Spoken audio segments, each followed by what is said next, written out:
The Marla and Dave radio experience begins in 3, 2, 1. Now, if you're ready, we will begin. Welcome to the Marla and Dave radio show.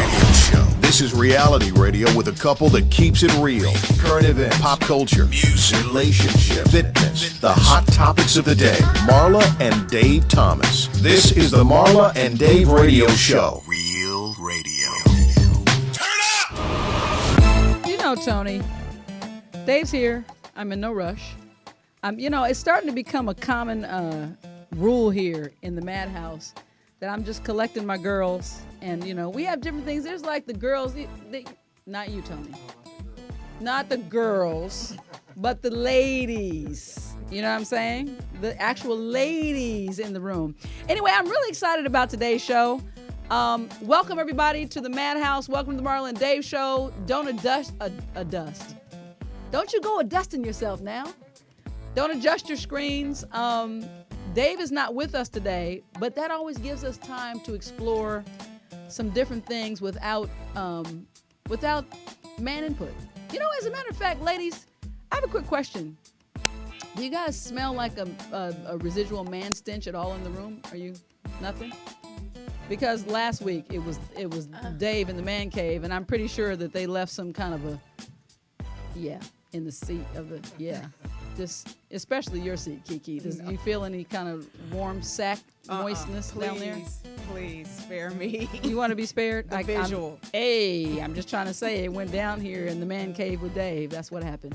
I wouldn't know the difference. I have all boys, so I'm the so you live with that whole sack factor on a regular basis. The whole thing, yes. She's got the sack factor every day. Anyway, so for those of you who are joining us on Facebook, welcome to the Facebook feed. If you're joining us on Periscope, welcome to Periscope is radio, UBN Radio TV on Periscope. And the most important thing is that you're joining us right here in the UBN Radio Network house. So, Tony, I'm going to ask you to make sure that you monitor the chat room for us today so we can, anything that comes up that you want to interject, please keep your mic live and play with me, because I think today is going to be a really important but informative and fun topic. So, ladies, here's kind of how it works. This is the zone of fun. We've imported a little Aloha Pomeria flower from Janet flew in from Kauai. She just got here last night. So she thinks that some kind of way we have to watch her in the studio today. Kiki, she's your responsibility. If she stands on her chair and thinks it's a stand-up paddle and thinks that she's back in the ocean, just say, Janet, you're in the city, sweetie. You're back on the mainland. Sit in the seat. And she's good. She's not feisty at all. It's going to work out. Yeah, don't dump the water on your hair. Don't do it. Drink it. Anyway, so what we normally do in the Madhouse is we start off with a mood song that kind of just represents what we're talking about today. And today's show is Mother Knows Best. And so I have with me today here in the Madhouse 3 different perspectives on motherhood. My own mother is here visiting. She's in the corner. And so, the person who did the world a favor or not is here. Depends on who you are and what impact I've had on your life and how many times I've put you in a headlock. That's something you can share later. So let's hit the mood song. Mama used to say, take your time, young man. Mama used to say, don't you rush to get old.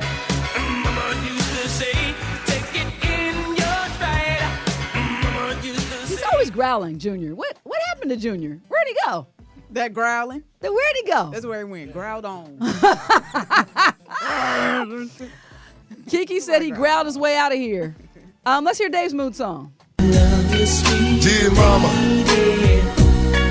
Place no one above you. you all appreciate it. Don't you know we love you? Now ain't nobody tell us it was fair. No love for my daddy. All right. Dave tried to throw some rap in. So let's get right to the week in review. First of all, congratulations for those of you. I'm a tennis fanatic. And Wimbledon is done. Roger Federer has done the unthinkable, and he just clinched his 8th Wimbledon win, which is awesome. I'm so much of a fanatic. You want to know how much of a fanatic, Trina? Kiki. Yes. I wake up at 6 o'clock in the morning. I want to see it live. I don't want the replay. So when the Australian Open plays in the beginning of the year, I'm one angry, tired woman because I'm up in the middle of the night watching live tennis. I don't want to be told. I just want to ruin it for Janet, who's in Hawaii. And For me, it's 3 o'clock in the morning that I'm watching it. So I got to be. But you're not actually watching, are you? Yeah, sometimes. Oh, okay. But I didn't see that because I was elsewhere. So anyway, congrats to Roger Federer, and also on the ladies' side. Unfortunately, I was really pulling for Venus, but she didn't do it. But she got really far. Gabina Muguruza, congrats, she won. So they are champions of the third year's major tournament on grass in Wimbledon. That's one of the most famous ones everybody knows. For those of you who didn't hear last week and you're just stopping in, congratulations to me. Set out on a journey, and I am now a licensed realtor. One more thing to add to my list of eligible services that I can provide to help to improve your life. So don't all call me at once, okay? I can't work on all of you at once, but at least half of you I can take on at one time. What else? Dave is gone. Wedding bells are ringing. Congratulations to Mr. Stephen Morris, Stevie Wonder, is getting married today. And Dave and his acapella superheroes are singing at that wedding. And I have to give a shout out as well. Ladies, I found a home let me just tell you, I'm all about self-image improvement on any level. I feel like that you should look the way you feel. And this is not even a commercial, but it kind of is because I'm the person who shares my real experiences. Beauty Goals Aesthetics in Orange. I have found a whole well of things that have been beneficial, from skin resurfacing lasers to cool sculpting to, they do everything. Fillers, the list goes on. But it's a medical spa.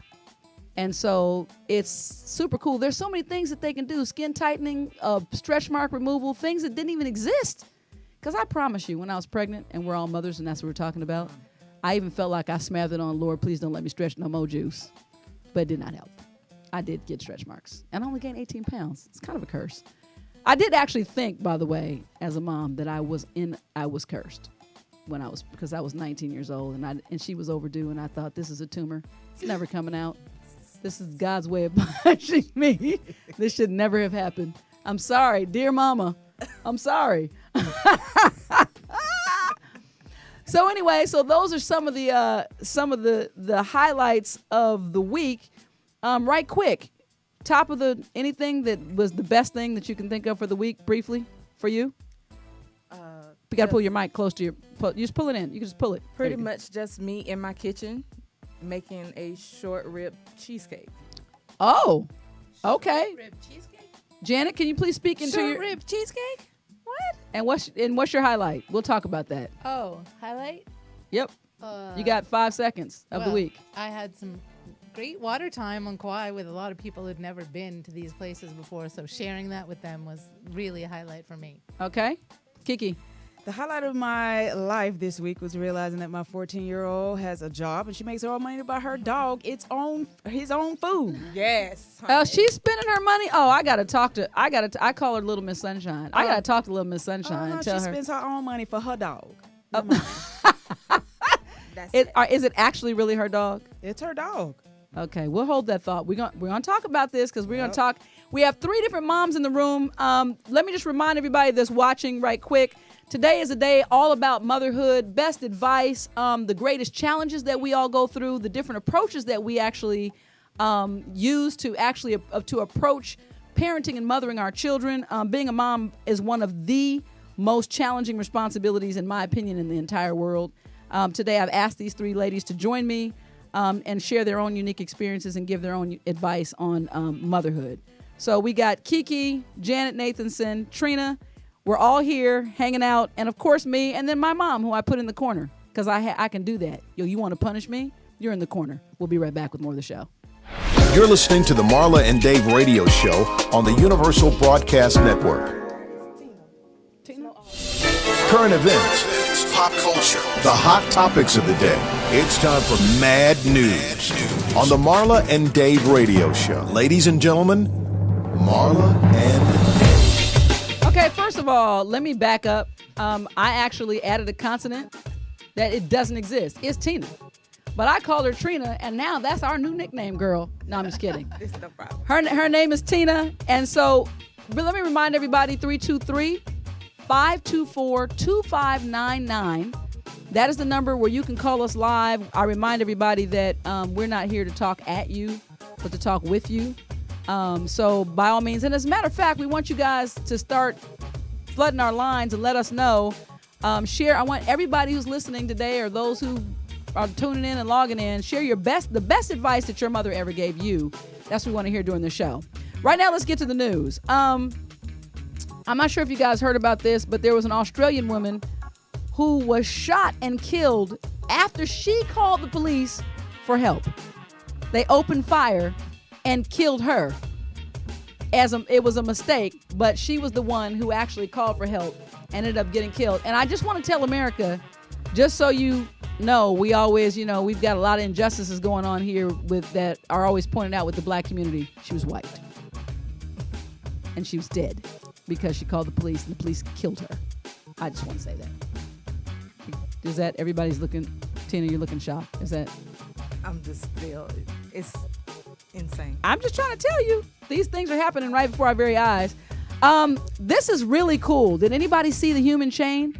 Janet, you should be aware of this. Oh, the 80 people got in the water and saved a family who got caught in a riptide, and they were being pulled out.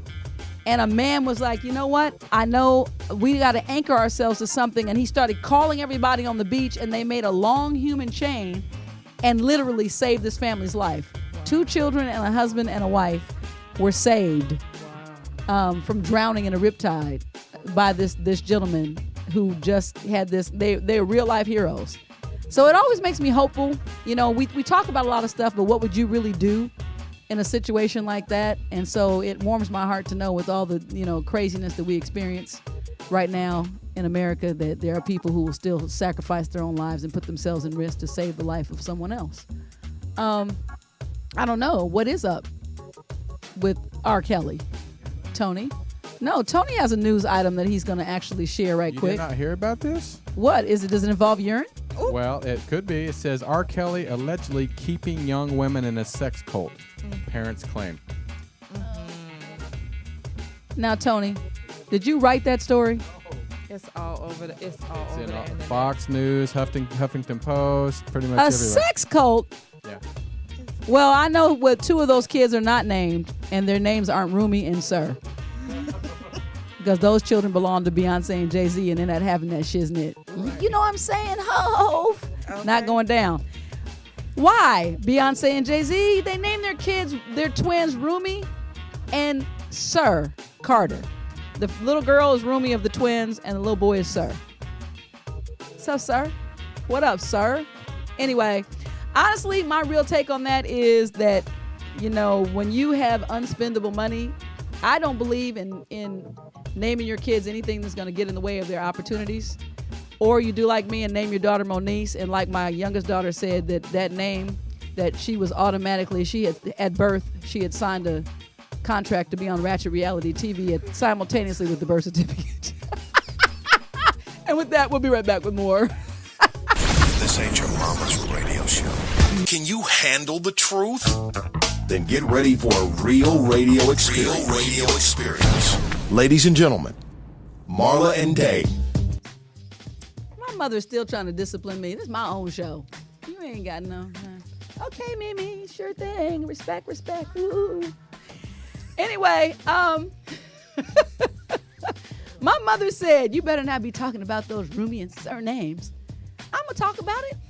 They're not adding any food to my table, and Beyonce and Jay-Z aren't taking anything away from my table. So I'm gonna talk about it. Beyonce and Jay-Z, come on, bruh. Really? I'm just saying. And I don't know. What do you ladies think about that? Well, my daughter's name is Zai.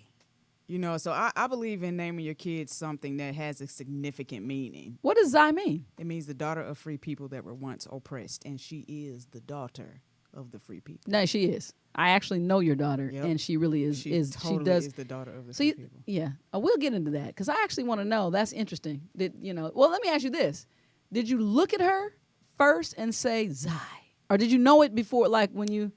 I knew it before. I knew it when I was carrying her. I felt her energy. I knew what her personality was going to be like. I had a dream about her, actually. I had a dream about this little girl. A fireman was running across the street with her with all these long plaits, and it was her. Wow. Yep. Well, let me introduce each of you guys again. I want our audience, number one, again, to remind everybody, 323-524-2599. At any point, feel free to call us. Welcome to the chat room. Hey, Anola, Quantrell, Jacqueline Kelly, Nicole Harris. These are just some of the people who are in the actual live feed on Facebook, but there are several feeds that go down throughout the course of this show. So wherever you are in cyber world, we're glad you're here, and welcome to the show. Man, Kiki, let's start with you. I want to start with you, and let's get to know the moms. Yep. All right. So go ahead and let's meet Kiki. And before I even go there, let me explain how this show actually came to be. Two of us in the room, two in addition to myself, all share the same incredible stylist. So we happen to, at different times, show up, and at one time, collectively, all three, in the actual hair salon together. And a conversation was sparked about parenting. And when these ladies began to share their thoughts about it and their journeys and their experiences and who they were as mothers, as usual, typical Marla style, I said, wait. We need to go, and this needs to be a show. And I thought, actually, and I even said to them, I also want to get a third different perspective, because to be totally honest with you, and Jan and I have been friends forever, since our sons were 8, and they're now 27, and mine will be 28 next month. Trevor, happy birthday. He just turned 27 on the 14th of July. But we've always differed in a very stereotypical cultural way, Janet and I. But we've always been the same in spirit of love. So I said, man, I got to get one more perspective in here. And Janet just happened to be coming to L.A. because Janet lives in Hawaii, for those who don't know. And so I said, man, this is perfect. And she landed last night. So it came together like that. Kiki, introduce yourself, and especially by way of parenting. That you have how many children? I'm Kiki Finley. I have a 24-year-old and a 14-year-old. My 24-year-old is a senior in college at Woodbury. He's studying. He's going to be graduating as an architect. He's going to be an architect. Okay. He finishes in the spring. My 14-year-old is a budding tennis player that works at the beauty salon. It washes hair and sweeps the floor, and she wants to be a physician. Nice. Yeah. Okay. So and just as a parent, blended family. Do you have both children share the same mom and dad? No, both of my children do not share a dad. They said, of course, do I'm you? the mom, right? Yeah. But they're polar opposites. Got the it. Personalities are they're polar opposites. Okay. So it's like raising two different kids as only children. Got it. But they're 10 years apart too. Got it. So yeah. All right. So let's. And I asked that question because these are all the things that I really want to expose today, because there are people in our audience who are going to want to be able to relate to the truth and the transparency, which is, by the way, that's one of my taglines. I'm really on this planet as I've been exposed and lived through many things and continue to experience many things, to share my transparent truth, which I consider to be responsible honesty. So it's always with consent, but I believe our truth will help to transform others. So I'm always going to come with whatever it is that's real. I'm going to try my best to, put on some kind of filter, but not really. Anyway, so before we go, hold on, I have this in order. Tina, I want to go to you. I want to get to Janet last. So talk to us about who you are as a mom. Everybody meet Tina. Hi, everybody. Hi, Tina. My name is Katina Kyler. I go by Tina. I am a mother, 28, 23, and 22. My 28-year-old is a network engineer. My 23-year-old is a military police officer and works for a bank. And my 22-year-old is an actor, and I'm also a grandmother of 4, 3 girls and 1 boy. All right. And married, by the way, married, single? I'm single. Married. We'll be going on 25 years in January. Awesome. Okay. Well, that leaves us to our little ocean flower. Look at her. She just. We have so many hilarious stories. Janet's one of my best friends, and at one point I'm like, okay, I used to joke her, call her happy ass. I'm like, do you ever just? She taught my kids to drive because I was slapping. Moniece, what? Stop! What? And she's like, okay, you will be the cause of the wreck. Get out of the car. I got this. Anyway, so Janet, go ahead and introduce yourself. Hi, I'm Janet.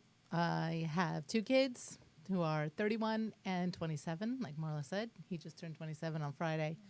My daughter, 31, is in a transition of her job right now, and so I left her at her apartment on interviews, finishing one, doing another, and she's about to get a rockin' job at the next one. So I'm excited about that. She's really smart and has always been an overachiever. My son was not that way. Like you said, they were very different kids. Same parents, both parents, but and only 4 years apart, but very different personalities. So it's interesting how you adjust as a parent. And I'm not married anymore. I was married for 20 years to their dad, but when they were 12 and 16, I couldn't do it anymore and decided to leave for myself, but also because I was modeling the wrong kind of relationship for them.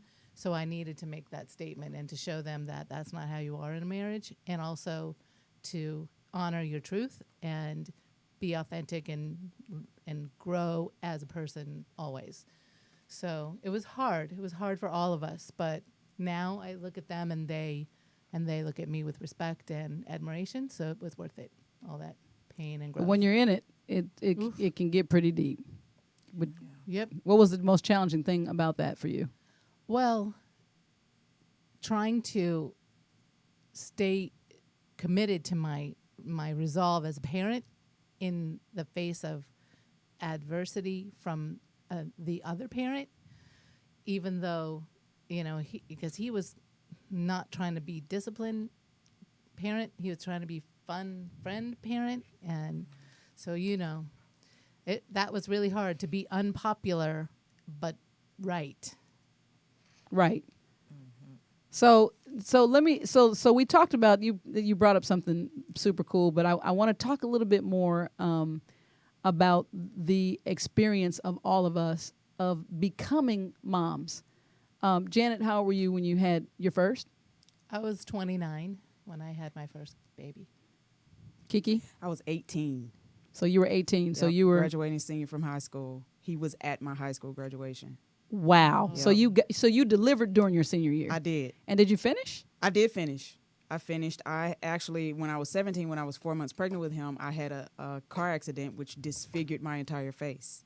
What? My whole face had to be reconstructed. Awesome job. Look at you. The first layer, thank you. The first layer of my skull is in my face, and 17 more plates and screws is in my face to make the rest of the face. But I was 4 months pregnant with him. Nobody knew it until the accident. It's not like I was going to hide him. I was going to have him. I just didn't get a chance to tell nobody. The accident revealed my pregnancy. So were you driving? I wasn't driving. I was a passenger. My face hit the dashboard. His dad, I was with his dad. We were coming from a movie. It was like 1 or 2 in the morning. His brakes gave out, so he says. He got off, he hit an abandoned car in the emergency lane. I was sleeping. Which probably saved your life. Yeah, that's exactly what saved my life. Had I been awake, you would have braced for impact. It would have been a wrap. Exactly. What? And I was 4 months pregnant with him. Wow. So he says, I want to get into that, but that's not the point. So he says, well, that's not the point. It could be the point, because I'll totally tell. That's okay. Yeah. Let's keep it. Okay. So this is the Marla and Dave show. Janet is a guest, and so Janet's going to find out whatever Janet wants to find out when the show is over. Hilarious. In the meantime, we're going to get to Tina. Tina, how were you when you had your first? I was 14. So you were 14 years old when I had him. It was a very troubling pregnancy because I had a lot of problems with him. I had toxemia. At 14? Mm-hmm. I don't know what age matters with that. Well, no. Well, yes. Yeah. Well, yeah. 14, and when he was 9 months old, that's when I met my husband, and I've been with him since I was 15. So. Wow, and married 20. Going on 25 years. Okay, I thought it was 26, 25 years. So, and I too, by the way, hi, my name is Marla, and I'm a mom. I share in common a very young pregnancy. I had Moniece when I was 19.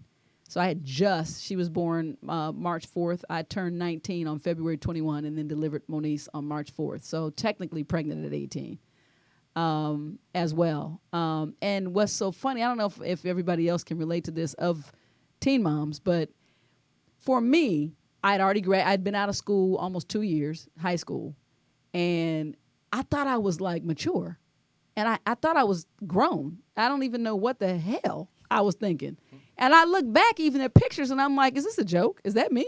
Like, I didn't see myself as I really was. I did know, though, that it was going to be an incredibly challenging journey. I knew that.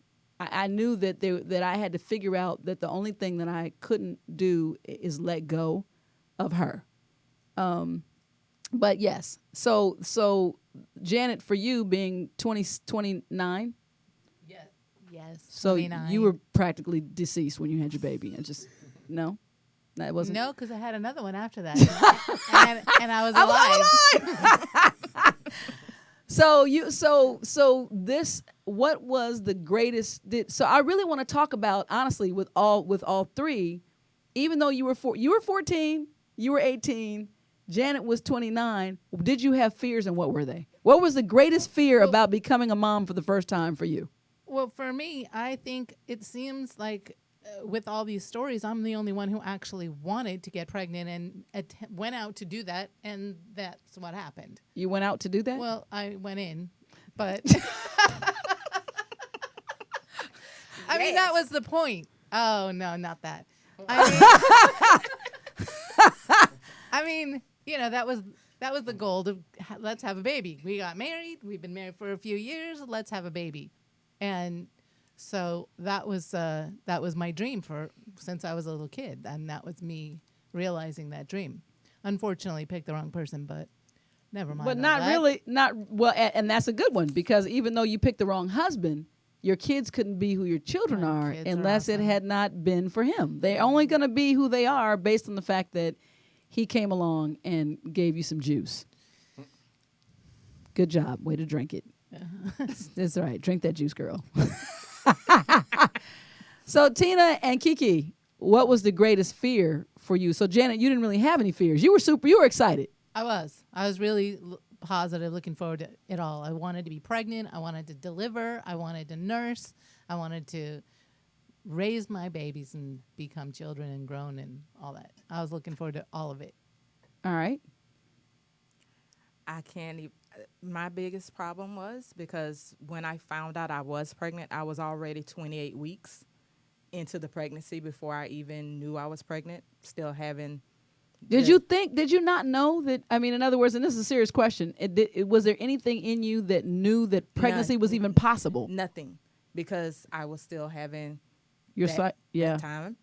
I hadn't gained any weight. This is not, it's not censored, so you can say anything you want here. So there was no changes in my body. It was went to my godmom's house out of town and got sick. And so when I came back, that's when the doctor felt on my stomach and he was like, "We have a problem."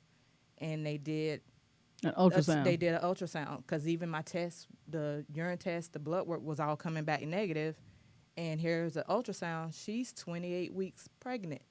And that was the most terrifying thing, is to being an only child at the time, of telling your parents that you had sex. That you had sex and that you're going to have a baby, and you're 28 weeks. So you don't even have time to even baby showers. You don't know what you're having. You don't know what's going on. And that's where the toxemia came from, because between 28 weeks and 36 weeks, I gained 132 pounds. What? So is that even? It was all fluid. It was complete blood poisoning, in a way, as they call it. Wow. 100 and... Okay. Look at Kiki's face. Everybody. That's astonishing. Yeah. And So- he was an 8-pound, 8-ounce baby. So wait. I just want everybody in this room and everybody in my audience to pause for a minute. Tell me what you were doing at 14. What was life for me? 14 years old. I was going into my sophomore year. I was a freshman going into my sophomore year of high school. And I don't even. How do you process that? Like, did you freak out? Like, were you 14? What? Me and your conversation, like I told you, my parents were staunch in the church, and my mom never really had that talk because I'm the only child. So I didn't learn about that like some other kids do because they have older siblings or got a lot of kids around them and they're hearing it. I didn't learn it. So my mom, like, everybody laughs at me when I say it, but my mom always said the birds and the bees. Well, first of all, I'm allergic to bees. So that's the only thing in my mind at 14. I did not know she was talking about boys and girls. I did not know that. And so when Wouldn't it have been good for you to have a penis allergy at that point? Yes, it would have been amazing. Like, oh my God, I'm allergic to this. But, it is what it is. And, in spite of everything, having my son at the age that I did make me a better person. Right. Especially once I had my other children. He made me grow up. It was responsibility. My mama didn't play with me. She didn't, no holds barred when I had him. It was not, oh, you got a baby at 14. No, you got a baby at 14 and you're going to go get a job and you're going to nurse. You're going to use cloth diapers. I had to grow up.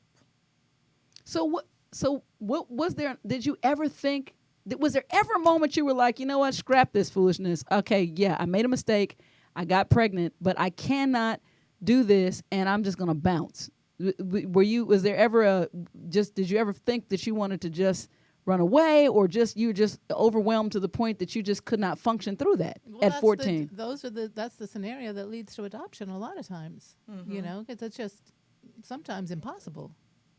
And that wasn't my option.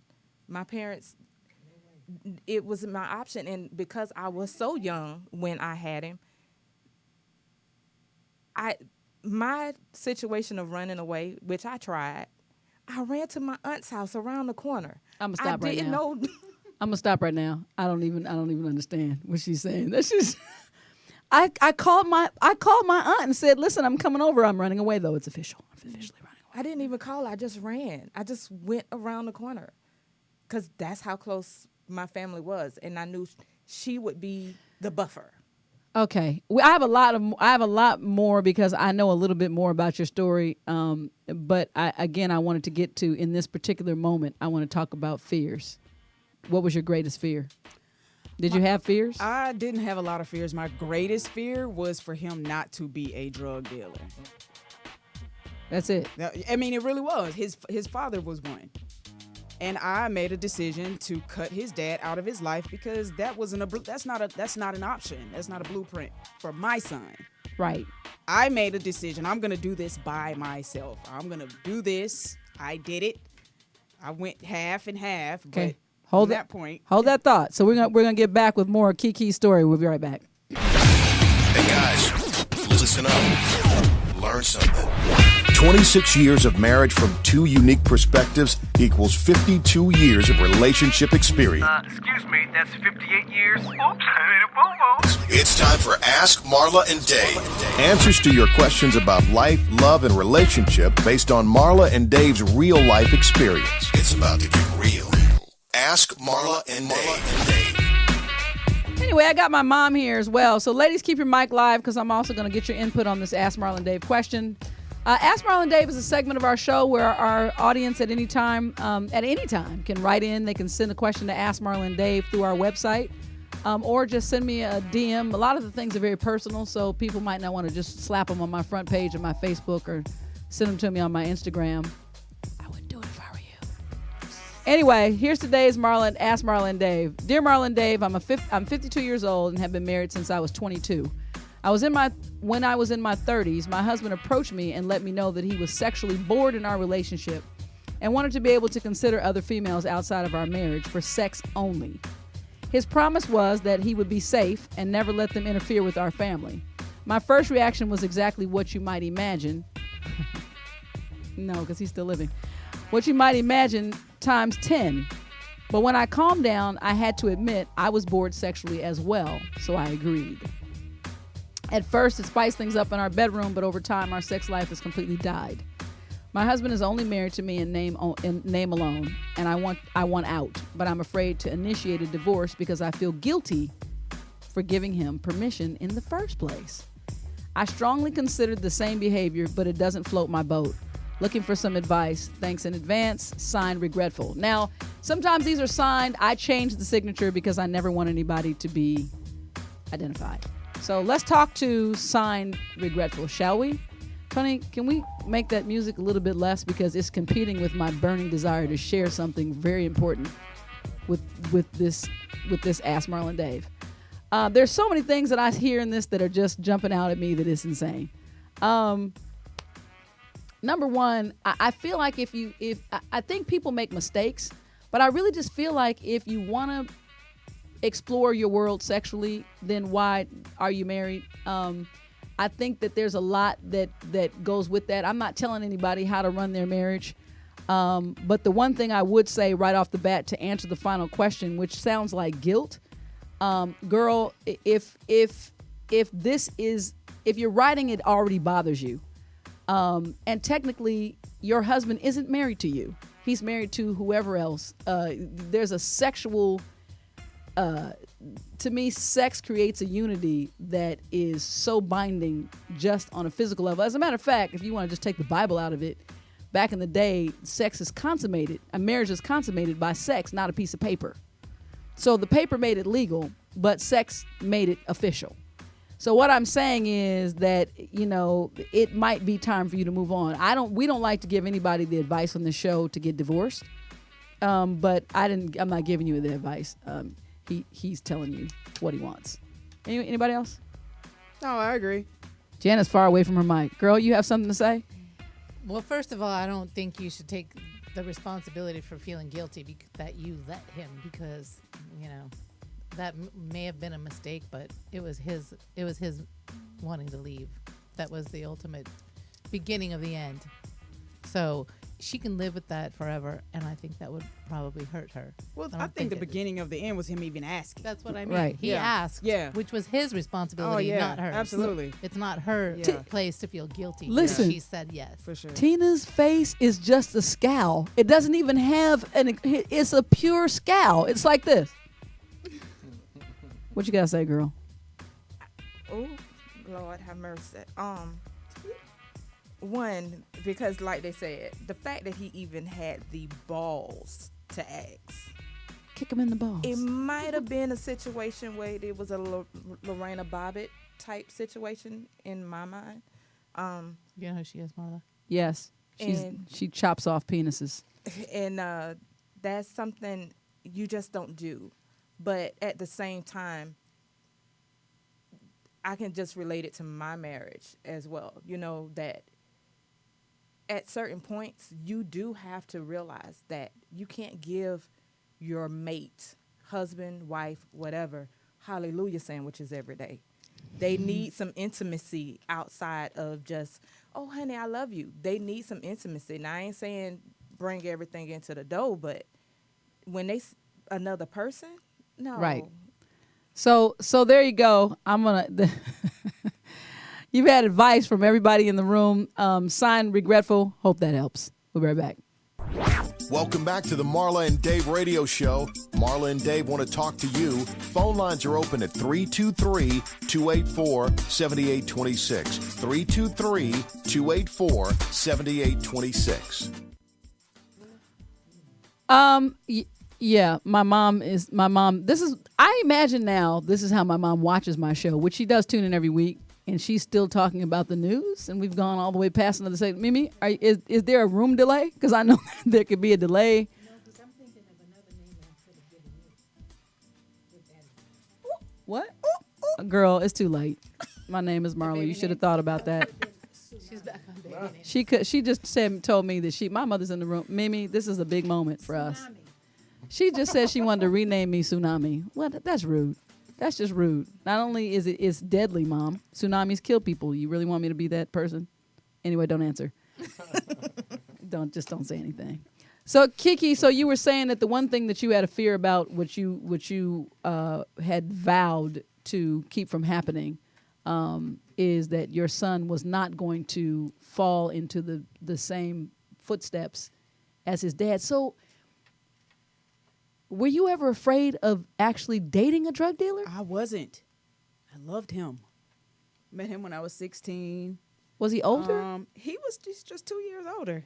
So not that much older. I met him when I was 16 at the flea market in Decatur, Georgia. You know, by the way, Decatur. I have to say, in case you guys again don't adjust your sound, they're country.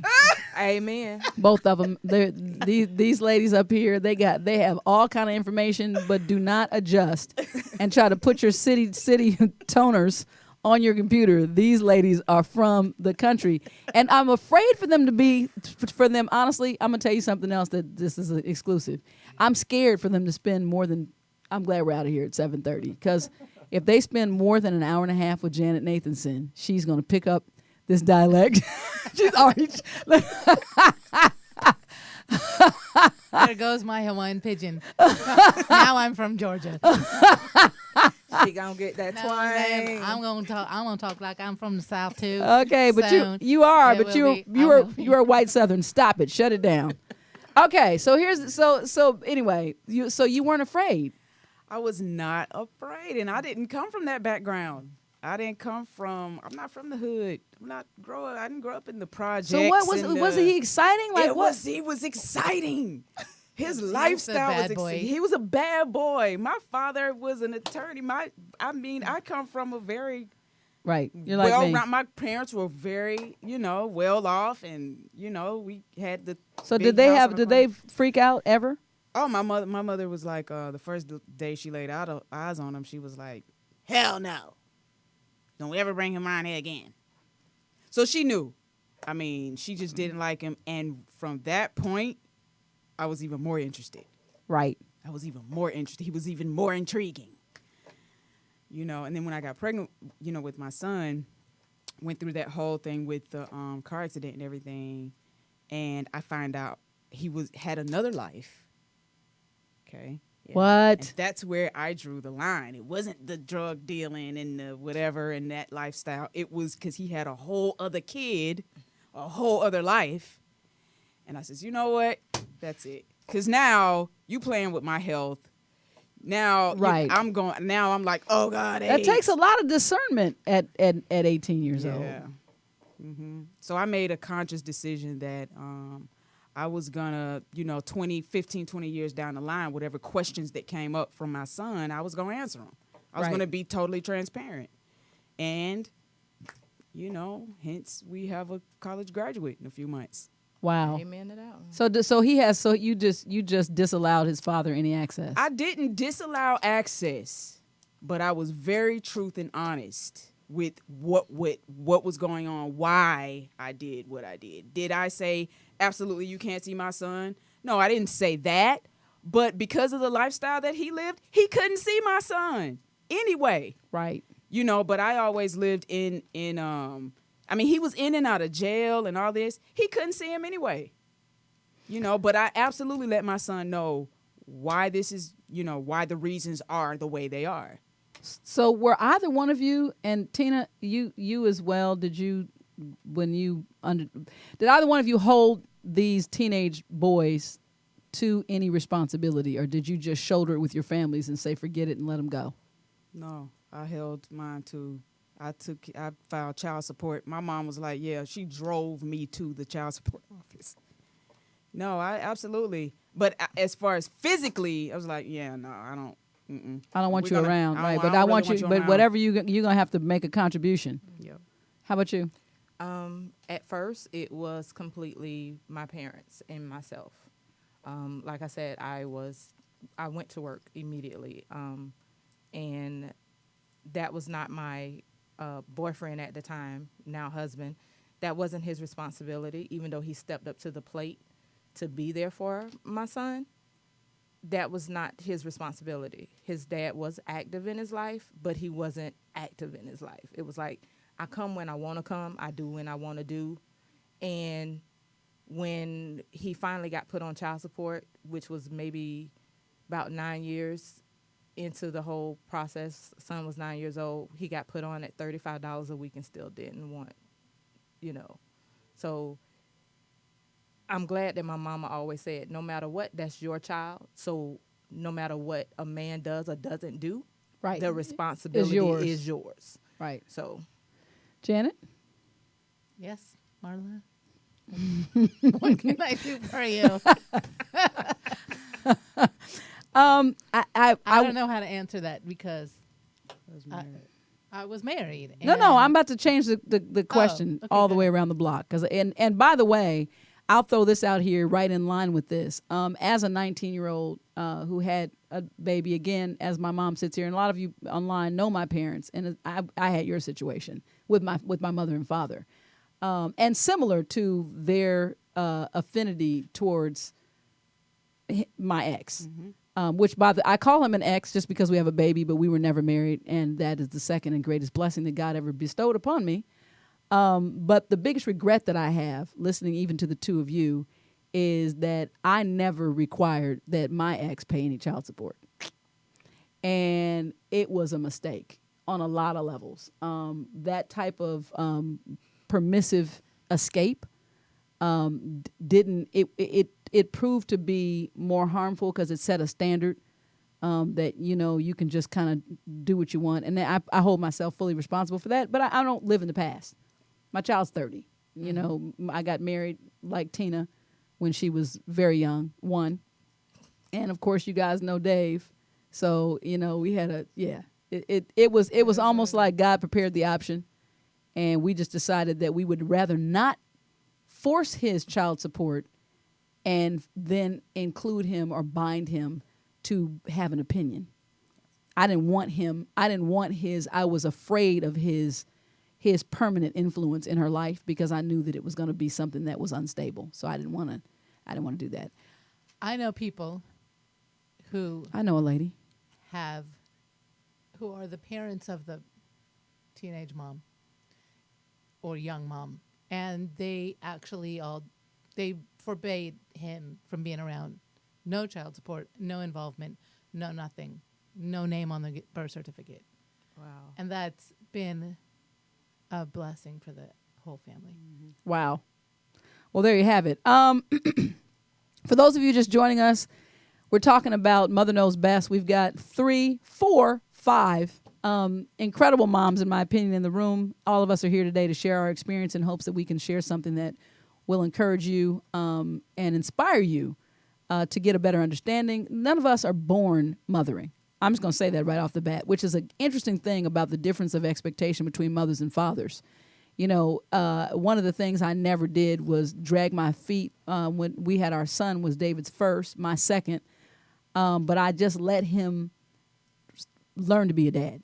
I just let him learn, meaning that I would walk out the house and fake like I had something to do. He put diapers on backwards. He did whatever, because when you understand that the love that the parent has for the child is the same, I had to learn. I was a horrible, scared, out of control mother for the first, my mom's in the corner of the room.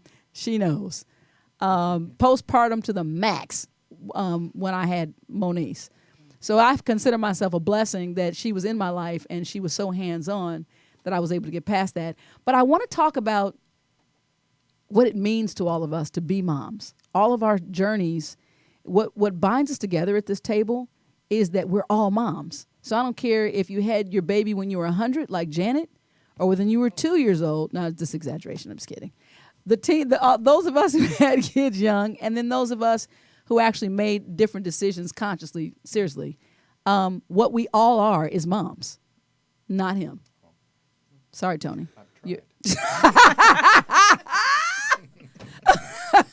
Don't hold it against me. Anyway, so I want us to each, in your own words, define what it means for you to be a mom. I'm going to start with Janet. What's the definition of a mother to you? Well, I learned really early, like when I was pregnant, that being a mother equals sacrifice. And once you can wrap your mind around that, you have a better chance of being a good mom, because selfishness or thinking about you first that doesn't happen. It just doesn't work. So, that's that. What exactly was the question? I forget. Define being. What does it mean? What is your definition of mother? So for me, my goal was to raise people who would be respectful and care about others while pursuing the passions and pursuits that were true to them. What about you, Tina? Just like Janet said, is the sacrifice. To me, that's the greatest thing, is all the sacrifices that I made, my husband made as parents to raise our 3 boys, to see, especially from the South, to see 3 young men make it past 18, to make it past 21, and to become productive. Mm-hmm. That's because of the sacrifices that me and my husband were willing to make. Right.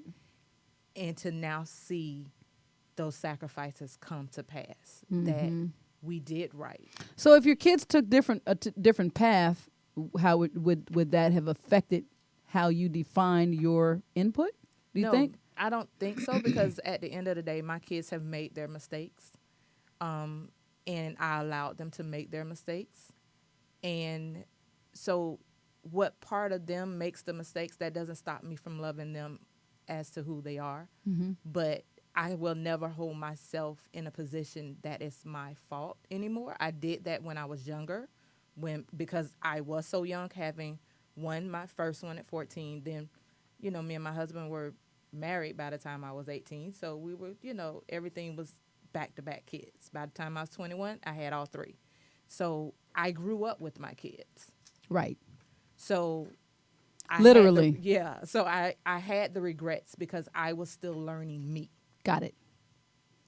So Kiki, definition of a mom to you? What does it mean to be a mom? That word in your world? In my world, definition to be a mom is to not just sacrifice, but to be that that platform, that avenue for them. They chose me. Sorry, they chose me and I chose them.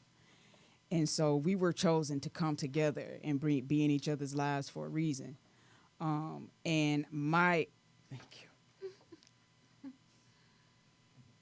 you. So based on what I was taught and based on what my mother contributed, my mother was a vehicle. Got it. And she parented me based on where she was in her evolutionary journey. And so I take that education and that unconditional love, and I pass that on. Anything that I learn, I'm passing it on. Anything that is given to me, I give to my kids. No matter what age they are, they're going to keep making mistakes. Now, hold that thought. When we come back, I'm glad she's saying that, because I'd like to segue, and I want to ask everybody here in this room also has a mother. As mothers, I want to ask how far we've departed from the example that was given to us. Think about that. We'll be right back.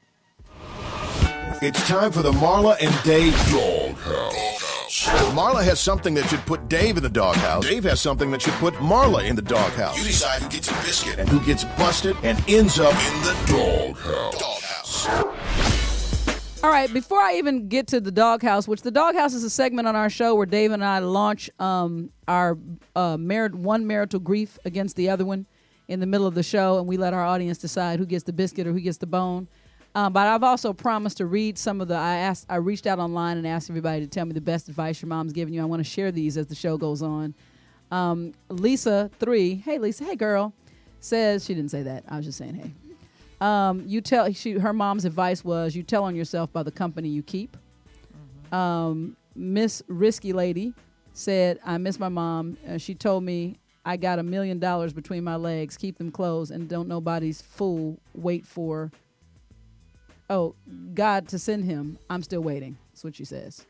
Here's another one. Nobody can love you like you love yourself. The way that you come into a relationship is the way you'll go out of that relationship. There's some advice, and we'll read some more as we go on. Dave's doghouse offense is this. Dave, you did not take care of business, bruh. Dave is at Stevie's wedding, and I'm not at the wedding. You know why? Because Dave just took his a cappella superheroes to the wedding. And for that, and all that means, Dave, not only are you in the doghouse, I'm going to turn that mofo upside down and shake it. And you know what, ladies? When Riri gets married, we're all going. You're not going, Dave. I'm going to Rihanna's wedding. Girl, you need to get a man. I'm just trying to say. That's what I'm saying. That's our doghouse segment. Roof. And by the way, take that, Dave. Pow. What's the action? You'll laugh. You'll learn. You'll learn. You'll get mad. Shut up! You'll get happy. But you won't be bored. This is the Marla and Dave radio show on the Universal Broadcast Network. Again, the number is 323-524-2599 for anybody that wants to call in. Most people are afraid. I don't know why. I'm such a nice lady. Anyway, but there's a lot of comments and conversation going on online. Another one is people will show you who they are constantly, and this is by Petty, Witty, and Pretty. These tags are amazing. They kill me. People will show you who they are constantly. If you choose to ignore those signs, the outcome is on you. Somebody's mother gave them. These are comments of best advice given. Here's another one by Fly Vet for Real.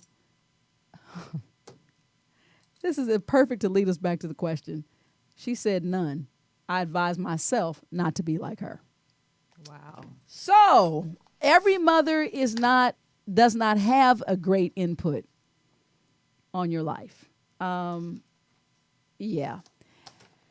But so when we learn, there are things that we learn, and I think that we learn to parent slightly different. Is there anybody who wants to jump out there? I won't call your names first and talk to me about a departure in mothering. Me. Oh, yeah. Look. I'm not singing. Don't worry. I did get a little concerned, but I know how to kill your mic, so I can work it out. Go ahead. Yeah, no, I respect my mother, who is not living anymore. And, we always had a great relationship. She taught me a lot of things, practical things, like how to sew, how to cook, things like that. She was very active. I'm very active. Maybe that I got that from her. But life advice, that didn't happen.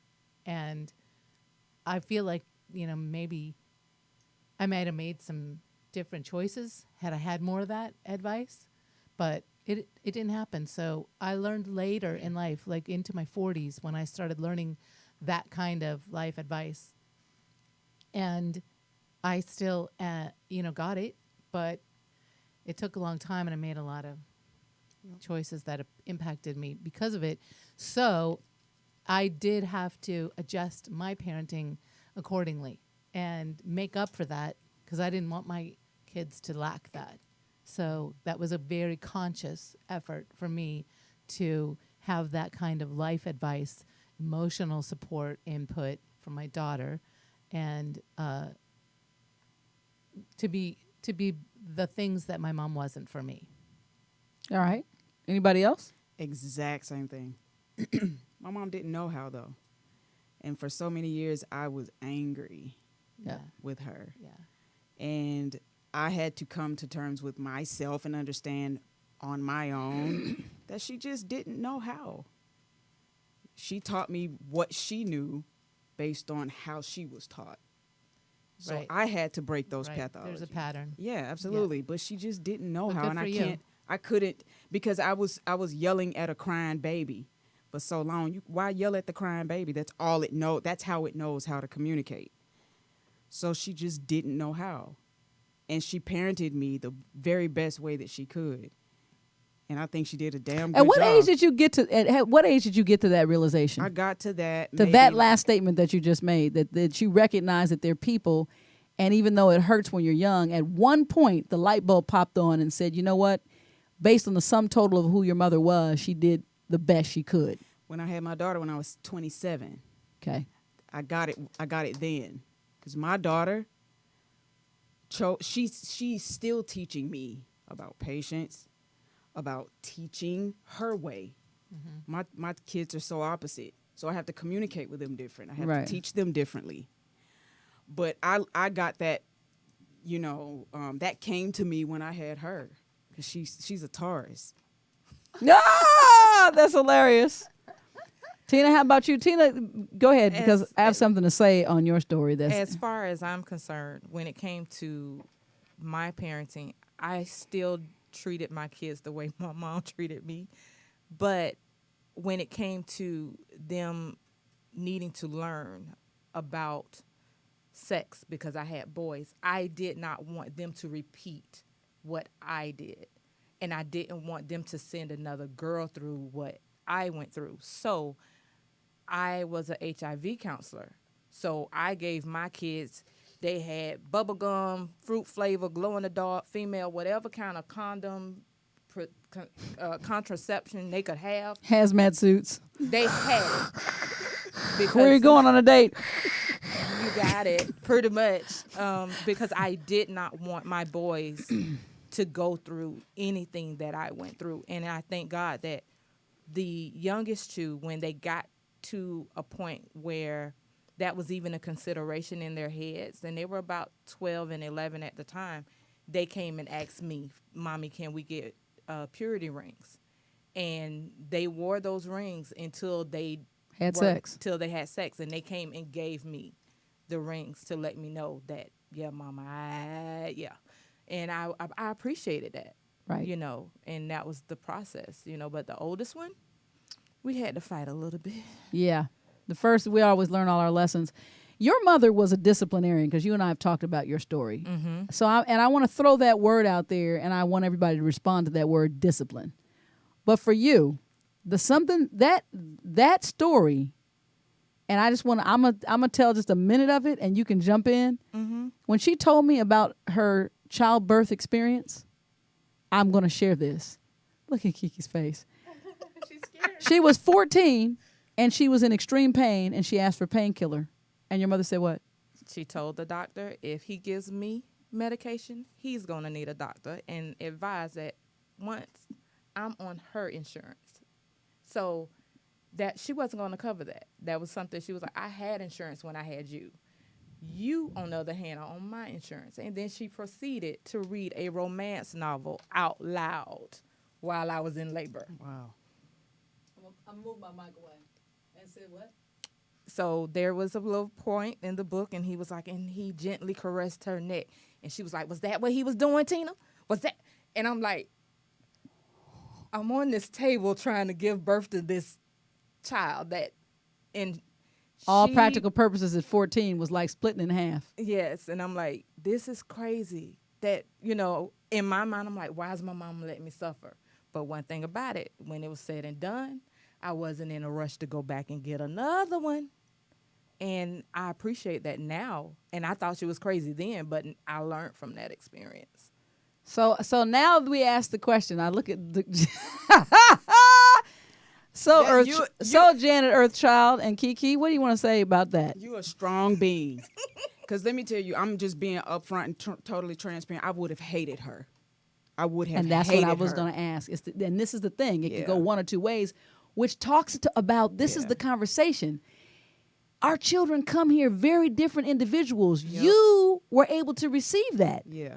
But those who are fighting, you know what I mean? And my mom is sitting in the room, and I'm just going to say the one thing that I resented was, which turned out to be, essentially, I felt like that my mom is what I'm going to call non-confrontational. So I have the kind of mom in my world that was go along, get along. That's a joke. I used to call her reverse Oreo. Because the last thing she really wanted to do was spank us, but my dad kept saying, you need to spank them. Right? But then that turned out to be disastrous for her, too, as I actually brought her 2 belts and said which one. So she understood that was probably going to have little power over me, because then pretty soon, anyway. So the point that I'm really making to that is that I looked at that as weakness. And so I was going to be stronger. So when I use this word, and I'm going to throw the word in the middle of the room, and we're going to each speak to the word, discipline.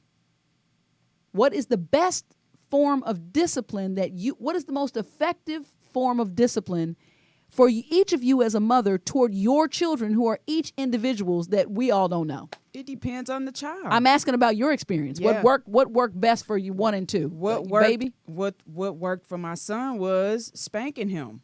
That worked for him. Got it. That doesn't work for my daughter. I have to talk to her. I have to give her. I have to really use logic. I got to get in her brain. Now, when I first met you guys, you were going through a little issue with your daughter, which was the first experience I ever had. She rode on the car? Yeah. Yeah. And you know what? And with her explanation, I have to admit, I hate to go here because this is going to be on in the world forever. Oh, that's fine. She was so smart that I even had to jump in the conversation. You know me, Janet, because she was, because it was the reason why. Yeah. And I wanted to know, well, did that work? Because she was upset she felt like that the teacher whose car she rode on, she's 14, Mm-hmm. yes, Yep.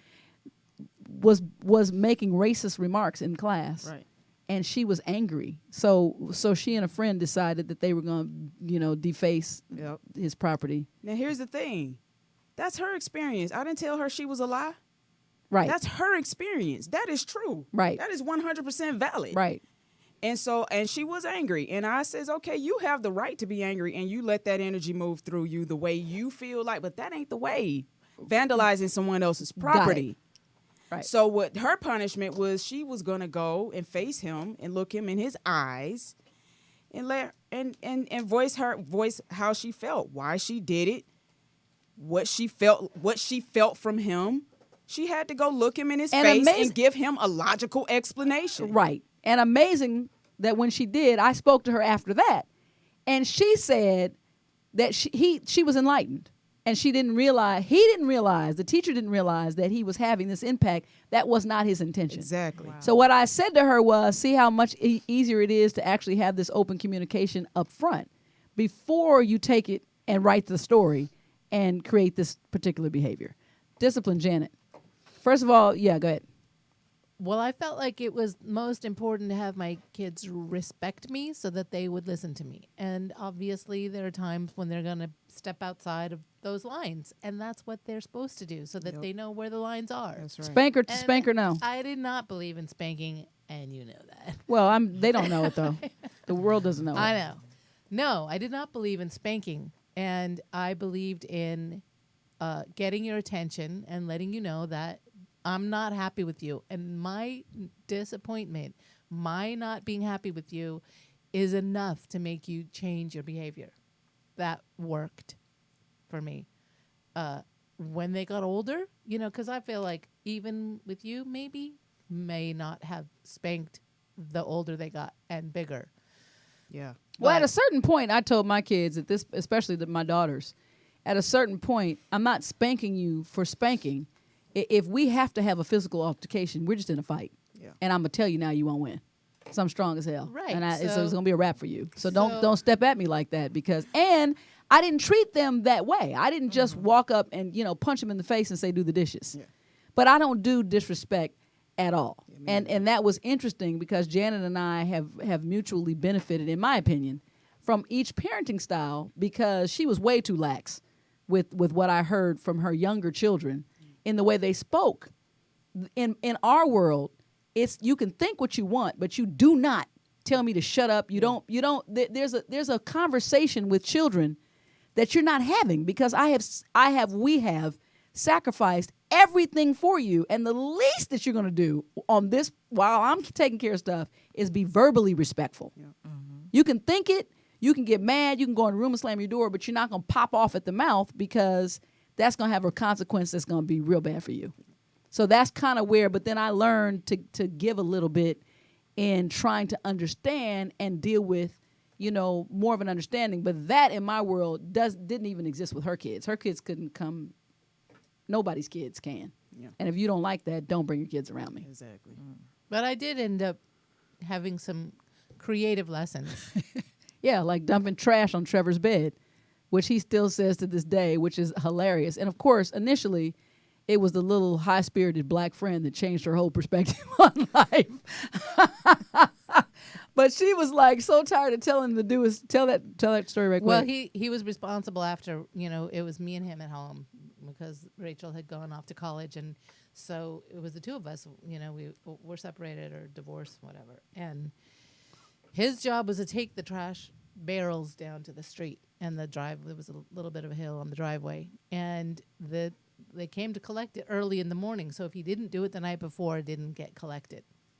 And he always wanted to put it off because that's who he is. Procrastinate too.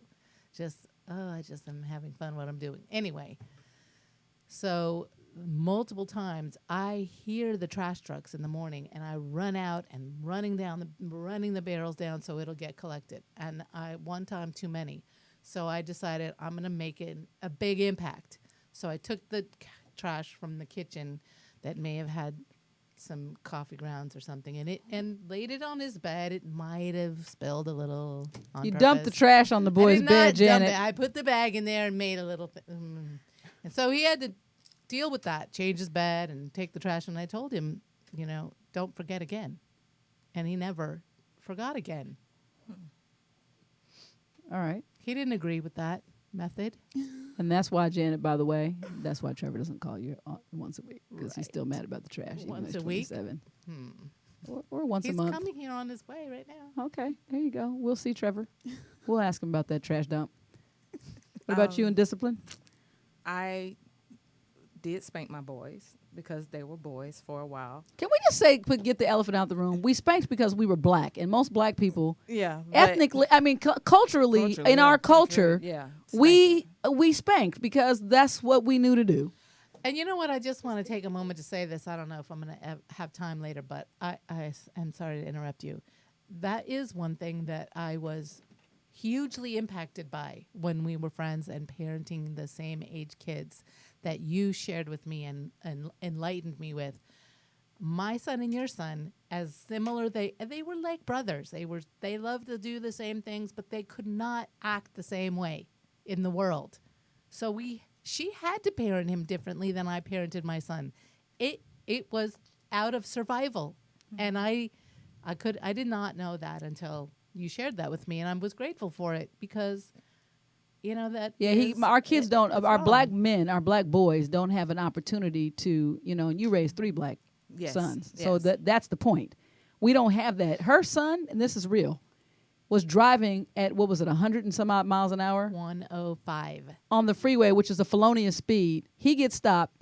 The officer explains that he's going to get a ticket and says, "Get your dad on the phone." Calls his dad from the side of the road. My son gets a bullet in his head if he talks back at all, and certainly not a pass. Right. He's going to jail at the minimum. And so that's kind of the point that I would make, that I can't allow for my kids, my black son, to challenge authority. Yeah, because he's Philandro Castro with a bullet in his chest. And I just went through that last year with my oldest son. What? He got into an accident. A woman hit him, and a truck driver told the police officers that the woman hit my son. And instead of putting her in the car, they arrested my son. And they were like, his name pulled up in the system. Well, there was another person by the same name. It wasn't my son. They took my son downtown. My son has MS. He's begging, "Please let my hands from behind my back. I'm starting to have spasms." They roughed him up, and he didn't do anything. He got in the car politely. He didn't understand why he was getting arrested when the witnesses had already said she hit him, and he sat in the jail overnight before we could get him out. But if he would have acted out anyway, and he's 150 soaking wet, any kind of way, the fact that they were willing to rough him up in that situation, who knows what would have happened if he wouldn't have went the way he did. Right. And I raised my boys to the point where I hear the music. No, go ahead. I raised them to the point where they knew authority. They know police officers. So they always respected them. But that scared him. And he's 28. Man, more Mother Knows Best with the ladies in the Madhouse. It's Mother's Day out. Man, the great conversation. We'll be back with more. It's time to play the Marla and Dave Love Game. Here are Marla and Dave to explain how it works.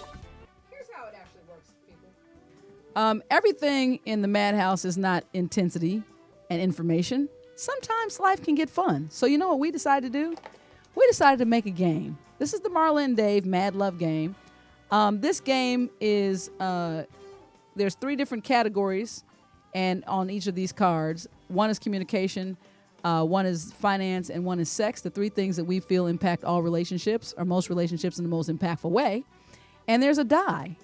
And on this die, there's the Marla and Dave logo, which if it lands on the logo, you get to choose your category. But other than that, all the categories are represented on the die. And then there's also a lose a turn. So this is a fun game for you to play with your friends and family. The answers on this question, on these cards, are legitimate answers from the PEW Research Center. And then that makes the game is fun because there's a further discussion question that you guys can continue to discuss based on the question with your friends and family when you play. Don't play with children or take up the red cards out. I'm saying. Go ahead, Tina. Roll the die.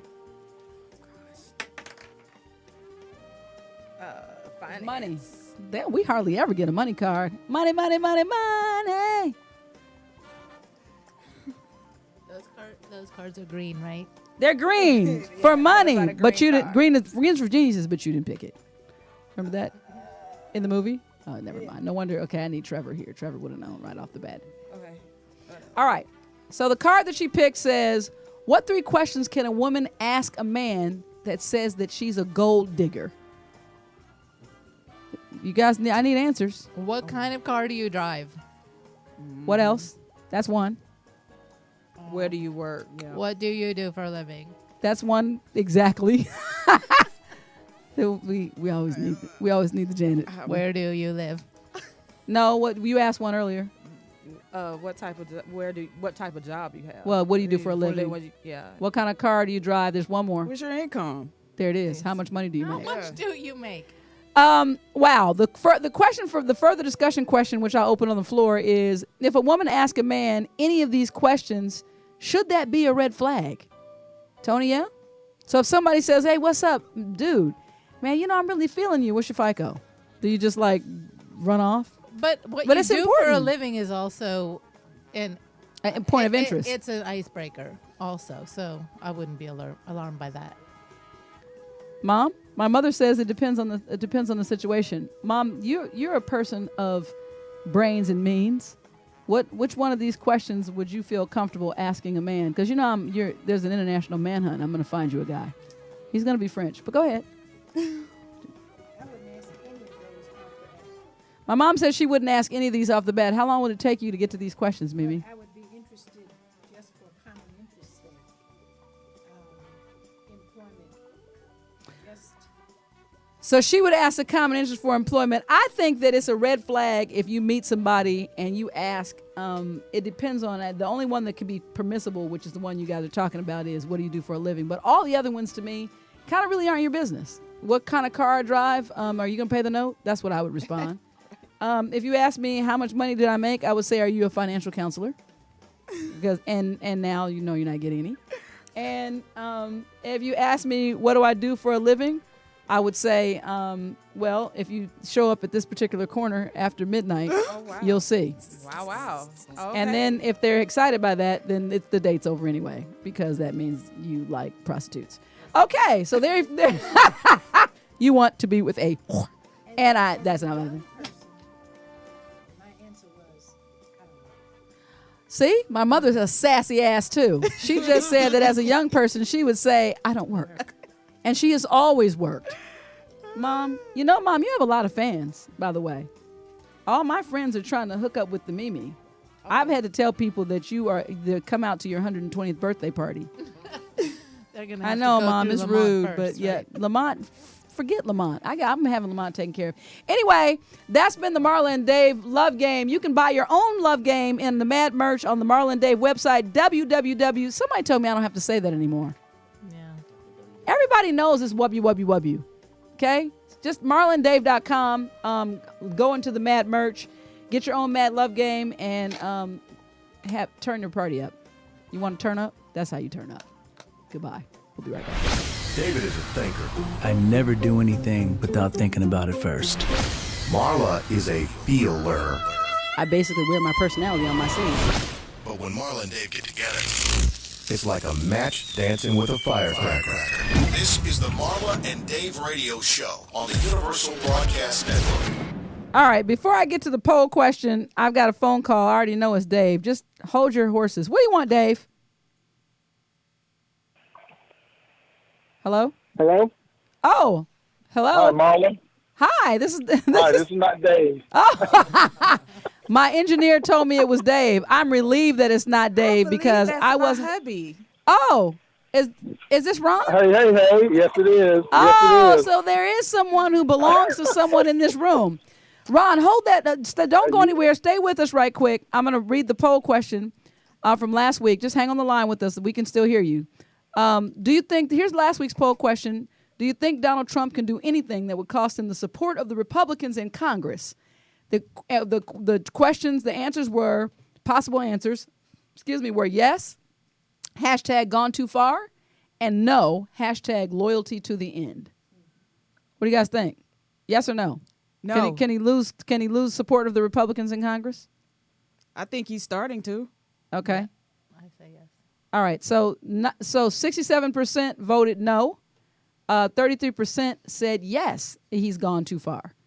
Next week poll question is simply this. Is it possible for infidelity or cheating to be an addictive habit? Yes, hashtag habit forming. So a person who just gets in the habit and, can't stop. It's not even about the matters of the heart or the penis or the vagina, just, habitual. Or habit forming, or no, hashtag conscious choice. So every time they choose versus just getting a habit of feeling like this is just a behavior. You guys can vote right there on the poll question. Right there on our website, marlandave.com. Cast your votes and we'll have the results for you next week. We'll be right back with Mr. Ron. Can you handle the truth? This is modern American dialogue in a mad world from two unique, fresh, transparent perspectives. This is the Marla and Dave radio show. Ron, what can I do for you, my man? How are you? Hey, how are y'all doing this evening? We're being informed by your beautiful wife. So cute. Yes, I am glad. I just called. I'm just leaving, so I'll be up there shortly. But I just wanted to call in before it stopped to say hello. And I heard the poll question, and yeah, he's gone too far. He's gone too far. That's my answer. Well, you know what, Yes. Ron, it's good to see that you still got it, buddy, because your wife's cheeks are all blushed and red. I'm going to need you to come get her and get her out of the actual studio for you guys hit it, because I can't have that kind of behavior happening here. We already know what it leads to. She's already a mom. Slow your roll, bro. Yeah, I know. He said, yeah, I know. Anyway, so thanks for calling in, and we'll see you shortly. All righty. Okay. Bye-bye. Bye. Man, wow. This is a show that we could easily, I cannot believe, I hate that we run out of time so quick. I know, right? Listen, we're going to do some fill in the blanks. Y'all want to play with me? Oh, Lord. Oh, playing up in the madhouse. Okay, right quick, in order of to my right, we're going to go this way and back around. It'll always end on me. Before I became a mom, I would describe myself as blank. Skinny. Young. Hot Oh, head. wait. I know. Okay. Hot head. A hothead? You got a temper? Before I became a mom, I would describe myself as, okay. I feel like my voice has gone outside my body. I would go with that. I was gonna say willful. My mom said hard-headed, willful, stubborn, all of the above. Here's another one. The best advice that my mother gave me was blank. Love yourself. After the Harlequin romance? Yeah. Wow, she's impressive. If you would have met I Gertrude, would've loved her. you would have loved her. She was straightforward. Okay, Janet.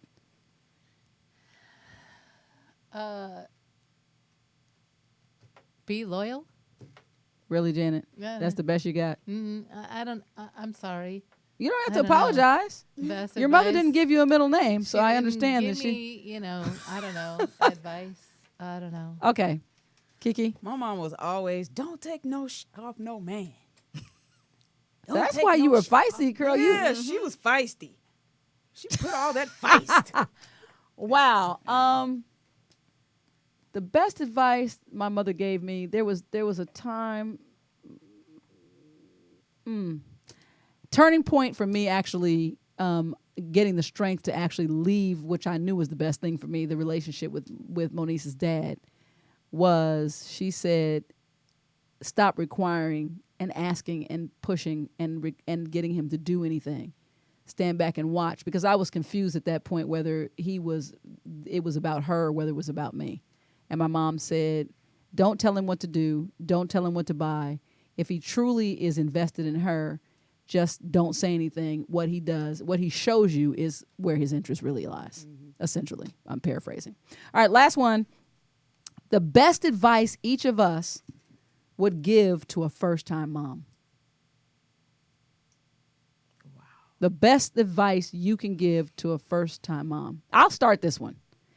I want to look in the camera and I want to say, if there's a young mother out there, any mother, and you don't even have to be young, the best motherly advice that I can give is understanding that we are created, we're the most unique individuals on the planet Earth. We're God's greatest creation, and each of us is so unique that be careful not to write the story based on your journey. Their journeys are individual, and so clear your mind and become a selfless, unconditional love fountain, because it's that's going to give you all that you need to be able to make the adjustments to accommodate this unique soul. There's no book on your baby. There are books out there based on other people's experiences and their clinical studies and all that, but there's no book on your baby because your baby hasn't gotten here yet. So if you just can get into the rhythm of understanding this individual has its own uniqueness, you'll win. That's what I have to say. For me, don't hold your children hostage. If you're hurt, let go of the hurt, because as long as you're hurt, you're going to end up hurting your children. So you have to get to a point as a young mother, whether you're in a relationship long-term or it was a hit it and quit it, you have to get to a point where you forgive yourself, forgive them, and then that gives you the freedom, because they can't hold you or your children hostage once you get to that point where you say, I forgive. Got it. I agree with you. I was thinking the same thing, to learn who that individual is and nourish that personality and that soul. Kiki said the same thing. Learn how they learn, and learn how what the way is to inspire them to be the best person they can be, whatever that passion is. Kiki, anything else? Just to be present. Just to be present. Being present is a prayer. It's a meditation. So to be present, even if it's playing with the car, play with that car. Don't be playing with the car with the baby and you're thinking about emailing somebody. You know what I mean? So when you're feeding your kid, feed your kid. Be present in that real-time moment. Right here, right now. Yep, right here, right now. That's all that matters. That is. And one more addendum for me, I think that we need to all redirect ourselves to really invest in not what our children grow up to do, but who they are. The greatest impact that you can have is your soul. To me, I think it's even impersonal. There's a value in giving $1. But it's priceless to give a hug. It's priceless to hold somebody. It's priceless to actually invest your being in bettering somebody. So we've all had to learn a lot of things in this room. Again, we're all bound by being moms, and we've also, all of us we've all suffered losses, and we've all had to learn to forgive. And I'm still learning. That I'm hardest on myself. So I'm learning that I'm not perfect, and I came here full of flaws and mistakes. And I always used to ask my kids, please make some new ones, because you have the benefit of the ones that I made. But I'm going to tell you, I'm grateful for each one of you. Tina, thank you. Janet, Kiki. We probably won't get Janet back on our panel, but I would like to pre-invite the two of you. We need to have round two. Yeah. Yes. Because we haven't Yes. even scratched the surface. There are things that I wanted to talk about here that we didn't even get. We couldn't. There's no way we could come close. Mom, come here for 2 seconds before we head out. Come stand over here. Hurry up. Come on. Don't make me call you twice, girl. Just put your say hi. Just look in the mirror, in the camera, and just say, see you next week. See you next week. You don't have to leave, but you're gonna have to get the hell out of here. Peace.